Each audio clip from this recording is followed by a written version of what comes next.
There are still many questions over if and how school districts across the country might be able to welcome students back to classrooms this fall. Many are contemplating teaching remotely. At the same time, the American Academy of Pediatrics strongly advocates for the goal of having students physically present in school. One coalition in California believes they can offer a solution. NewsHour Weekend's Christopher Booker has more. As every parent in America knows, there are no easy answers when it comes to whether their children can or should return to school in just a few weeks.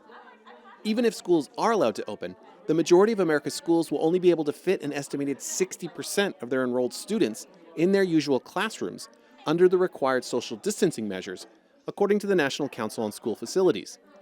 But there are those who argue schools are looking at their space problem in the wrong way. We're asking schools to consider space as something that they actually have infinite access to if they just walk out their door. Associate Director for Learning and Teaching at UC Berkeley's Lawrence Hall of Science, Craig Strang is part of the team that helps shape the science curriculum used by an estimated 1 in 4 American students. But since March, Strang has been working to convince school districts from California to Maine to take their classrooms outside. Getting kids outdoors, not for 10 minutes, not for a half an hour, but for whole school days whenever possible, really needs to be taken into consideration. As a co-founder of the National COVID-19 Outdoor Learning Initiative, the all-volunteer effort of hundreds of education experts has been working to develop a guiding framework for how schools and districts can reopen in-person classes safely using outdoor spaces. It's not a new idea. It's not a new solution. It's really a different way of thinking by current school leaders. It's not a new idea. At the beginning of the 20th century, schools across the country were held outside to protect students against tuberculosis, and then later the Spanish flu. Classes were held on front porches, on rooftops, and even ferry boats throughout the entire school year. Schools have a lot of potential to use their grounds that they're not yet tapping. Sharon Danks is the co-founder of the initiative. Trained in environmental city planning and landscape architecture, Danks has spent the past 2 decades running Green Schoolyards America, an organization that works with schools to transform their grounds into green spaces. So in this case, in the COVID context, we think they have plenty of space outside that can augment the inside space when they're looking to spread kids out for social distancing. Consisting of educators, epidemiologists, landscape architects, city planners, the group is offering districts a how-to manual, free of charge, on everything from curriculum development to infrastructure planning. It should be the first option, and it is super simple. You can bring your existing furniture outside tomorrow. You can buy picnic tables, and they'll be here next week. And the goal is to be able to help a school district that says, great, let's do this. And then they say, how do we do this? And so it'll be the how-to manual online, and it does have individual modules in it that will help with thinking about different ways to sit outside and be comfortable in different climates, cost estimates, helping them think through where they're going to store supplies outside, how they, the logistics of the infrastructure, and also some of the modeling of the staffing that would go with it. How do you answer the question about weather? Obviously it rains, it gets hot, it snows. Depending on where you are in the country, the weather is very different. Definitely. And I think it's possible in every climate to do the work that we're suggesting. We have great examples from Canada and from Northern Scandinavia where they do go outside in the winter.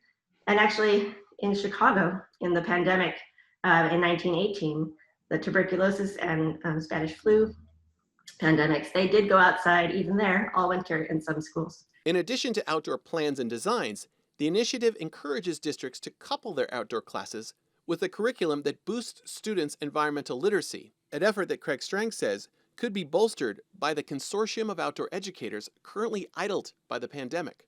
So these outdoor science and environmental educators work in organizations like nature centers and residential outdoor schools where school groups go for a whole week of very intensive, immersive natural history and nature-based science education.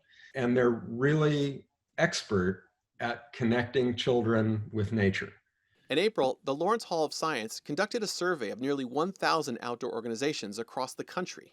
The 1,000 organizations that responded to our survey estimated that they were going to lay off or furlough over 30,000 employees. And these are passionate, trained up, skilled outdoor educators who could immediately be redeployed to work with small groups of students in socially distanced, safe contexts, in face-to-face learning experiences, really high quality learning experiences outdoors. What's preventing this group from being deployed? I think that federal support in the form of relief funds, specifically targeting the outdoor science and environmental ed community with encouragements and incentives to partner with school districts, would make a huge difference. The same thing could be happening at the state level within state departments of education. And it would certainly help if the US Department of Education made a statement that utilizing outdoor spaces is the key to getting our kids back to school. Obviously, districts are not built identically and districts are not funded identically. Where and how does inequity play into this conversation and this effort? This idea of taking kids outdoors in every school is an opportunity to start chipping away at some of those historical inequities. There are local parks within 10 minutes, 15 minutes walk of many city schools, and many city schoolyards can be very easily and inexpensively greened with a very small amount of infrastructure support. We need to consider all options, and this one is a time-tested option.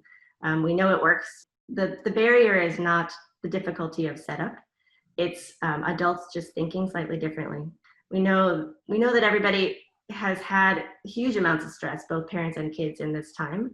And we think that the outdoor environment is the best place to bring kids back because it does have a therapeutic, calming, stress-reducing benefit. And so we want to be able to provide that effect for kids returning.